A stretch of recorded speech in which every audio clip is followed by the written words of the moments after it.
Hello basketball coaches and basketball players, my name is Alan from Al's Basketball Training, and today I'm going to show you some of my top 5 basketball plays that I have seen and heard of and read of basketball coaches inventing themselves. So hello everyone, my name is Alan from Al's Basketball Training. If you're new to this channel, on this channel I show you basketball plays, drills, and skills. So if you like that stuff, hit that like button and subscribe, because I post these things every day. Anyways, so today I am going to be showing you my top 5 picks of plays that coaches that either I know or plays of coaches who follow this channel that send me, or just ones that I have read about or seen myself. So these are really good. I hope that you enjoy, and yeah, let's get down to this clipboard. So in this first basketball play first of all, basically in all of these plays I'll show you the play first, and then I'll show you it against the type of defense that either they ran it against or the type of defense that they tell me that, well, it runs best against. So in this first offense, we have 3 players in the key or the post, 1 player out in the wing, as well as our point guard up top. Basically, the main idea behind this is it's against a man-to-man defense, and how we're going to run this is we're going to have player 4 setting a screen for player 3, and player 5 is going to go to the middle of the free throw line right there, and he's going to set up a screen as well. Now player 3, he has a few different options. He can either go and use player 4 as a screen and pop out this way, or he can go on top and go on top of player 5 and pop out this way. Either way, he's ending up right here. Next, once he gets out here, player 1 is going to pass him the ball. This could be an open 3-point shot, and you would have 3 rebounders. Otherwise, what you're going to see now is player 5 setting a screen down for player 4 is going to go to the high post, and this could be an easy high-low option because player 5 would be sealing his man, and he would just be able to do a nice right hand off the backboard. If that's not an option, if neither of these players are open, they're going to go down to the low block, and they're going to set a screen for player 2 who's running the baseline, and this would be a nice, hopefully open 3-point shot. So now let's run this against a, man-to-man defense, and let's see how this works out. So here we have the defense. We're going to first go and have player 5 screen down, and we're going to have player 4 move to the middle of the key. Player 3 is going to use that screen, and he's going to go above because player 4 is taking out the middle, and he's going to go and take above and pop out. Now he could take that 3-point shot if player 3 was to fight through or cheat. He will be covered there. Next, what we're going to have is now player 4 setting a screen for player 5. Player 5 is going to pop up to this high post. If they switch, player 5 will have a mismatch. Also, player 4 has this whole side of the key open to get a nice high-low pass being done. Now, if they don't switch, player 5 could hit that knockdown jumper, or what could happen as well is player 5, he could fight through, but now this could be a lob pass to player 4 in that low post area. Now again, if they don't get that ball, they're going to pop down, and what we're going to see now is player 2 using player 4 as well as player 5 as a screen. He's going to pop out. Whoops, that's not the ball. This is the ball. This is me being colorblind. On the corner of my eye, those two things look the exact same color. Anyways, player 2 is going to receive that ball, and he's going to take that 3-point shot. So now the second basketball play, made up basketball play, is going to be best ran against a zone defense. So this is going to be against the 2-3 or 3-2 zone. It's up to you to decide. I'll show you the 2-3 afterwards. Let's just go against the 2-3 and make it easy. So anyways, essentially what we're going to have is player 5, he's going to pop up to that free throw line. He's going to receive that pass. Now what we're hoping for is a quick high-low feed or high-low pass, and this will end up being a nice layup for player 4.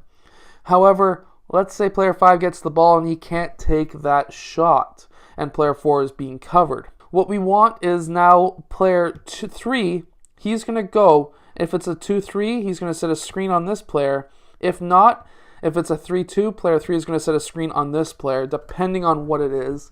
And player 2 is going to move up maybe a foot or two, and player 5 is going to do a nice pass, lob pass or pass over to player 2 when player 2 takes that shot. So let's say he could take the shot, but against a 2-3, this player would pop out, and that would leave the key open for player 4 to cut and be open down here, or set a screen on the middleman for player 5 to move down. Or the other option would be having player 5 passing to player 4. If player 4 gets covered before the shot, now we want player 2 to run baseline, or the Russian spot on the court. They call that the Russian spot because it's a long story. I'm going to do a video on that someday. Basically, the Russian area is there, and basically, well, it's actually behind the backboard. Basically, because back a long time ago, the Russians destroyed a lot of countries by using that area of the court. But anyways, player 4 is going to then pass to player 2 if he's open for that layup. So this next play, this third play, is going to be best against a man-to-man defense. And now against this man-to-man defense, what we're going to see is we're hoping to get player 5 here open in the low post right there. Now, the idea behind this is now having essentially player 2, he's going to go and screen for player 3, and this is going to be a dribble handoff. Player 3 is going to get that ball, and he's going to continue over to this side. We're going to now swing the ball back around. Player 4 is going to set a screen for player 5, and player 2 is going to pass to player 5 for the quick layup.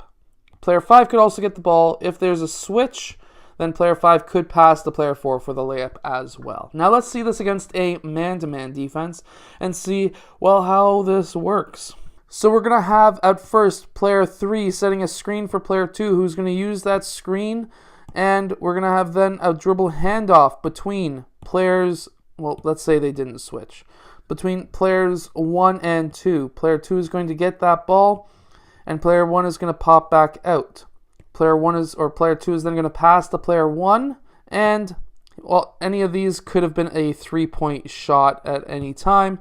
And player 4 is going to go and set a back screen for player 5. Player 1 is going to pass to player 3. 5 is going to use that screen. Player 3 is going to pass to player 5 and score. Now, if they switch, pass to player 4, and then a nice, easy layup. So in this fourth made-up basketball play, what we're going to have is a high 1-4 basketball play. And what we're going to have here is we're going to have player 5 set a screen for player 3, and player 4 is going to set a screen for player 2. At this time, both of these players are going to be setting a screen for player 1, and these players are going to be rolling off at the same time. Now, they may seem open. If they are open, obviously hit them up. If not, then, or if they're just close to being covered, we're going to have player 1 choose a side, left or right. And when that happens, if player 1 chooses to go to this side, what we need to see is player 5 moving and using player 4 as a screen, and he could pop out. Obviously, this is good if you're a small team or if you have a center who has the ability to shoot the 3-point shot. And then we're going to have player 3 cutting down. So if player 5 is not open, player 1 could also hit up player 3 for a layup as well. Now let's check this out against a man-to-man defense, as that is what this works best against. So we're going to have players 4 and 5 set a screen up top for 3 and 2. 3 and 2 is going to use that screen, and now we're going to have players 4 and 5 rolling towards the basket.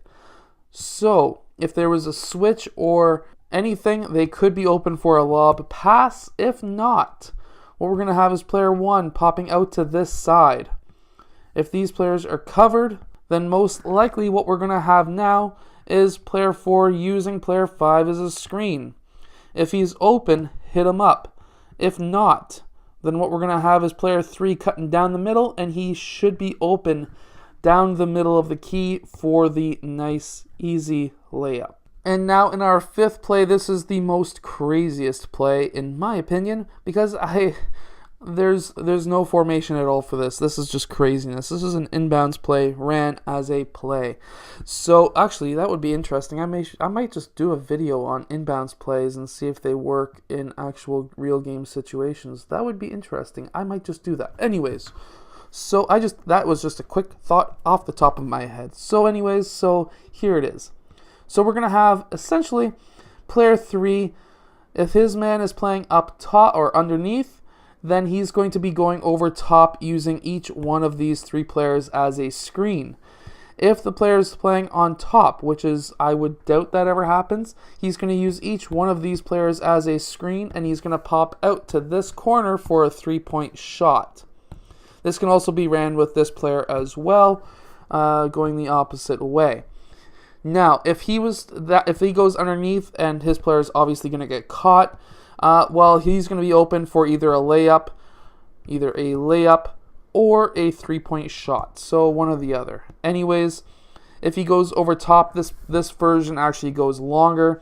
So essentially what's going to happen is player 3 is going to pop out this way using these players as a screen. He's going to receive that ball. Now what's going to happen is player 5 is going to go and set a screen for player 1, who's going to use that screen, and he's going to cut towards the rim. He may be open because we also have player 4 setting a screen as well as player 2. So he may even get closer and have a total wall that's happening right there. Player 1 may be open. If he's not open, we will now have player 1 pop out, and we're going to have player 4 and 2 screening for player 5. If player 5's man is on this side, he's going this way. If he's on this side, he's going this way. And he should be open here. This is going to get you a ton of open layups and open 3-point shots in that corner.